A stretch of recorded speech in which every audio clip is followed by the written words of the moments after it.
অনেকে নির্বাচন হবে কিনা বাধা দেব করতে দেব না, ভেতরে ভেতরে খবর নিয়ে দেখেন তাদের 3টা ভোটও নেই।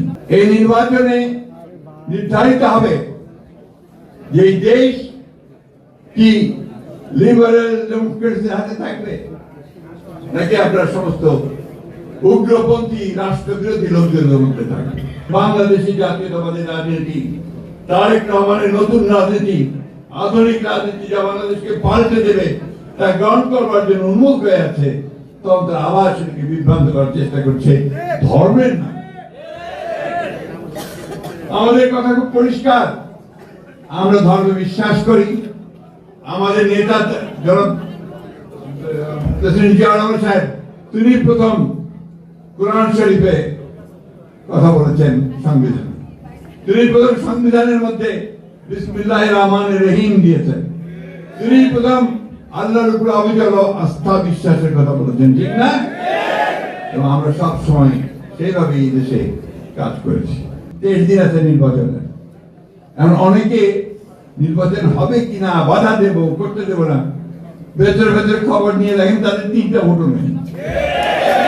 বড় গোড়ায় বলে নির্বাচন হতে দেব না, ভয় হোক নির্বাচন, দেখা যাক কে কতটা ভোট পায়।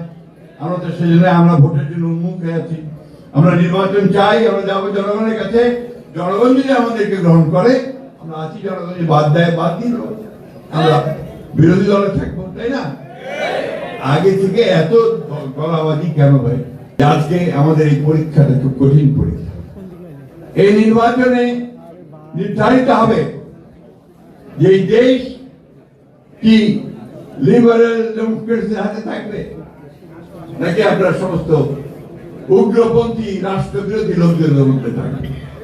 আমাদেরকে অবশ্যই সেই উদারপন্থী রাস্তা বেছে নিতে হবে, গণতন্ত্রের রাস্তা বেছে নিতে হবে, মানুষের কল্যাণের রাস্তা বেছে নিতে হবে।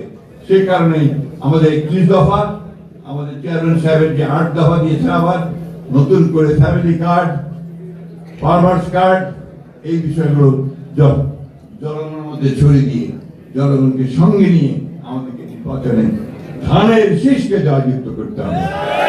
ধানের শীষকে যদি আমরা জয়যুক্ত করি তাহলে শহীদ প্রেসিডেন্ট জিয়া রহমানের প্রতি আমাদের শ্রদ্ধা জানানো হবে, আমাদের মাতা খালেদা জিয়ার প্রতি আমাদের শ্রদ্ধা জানানো হবে।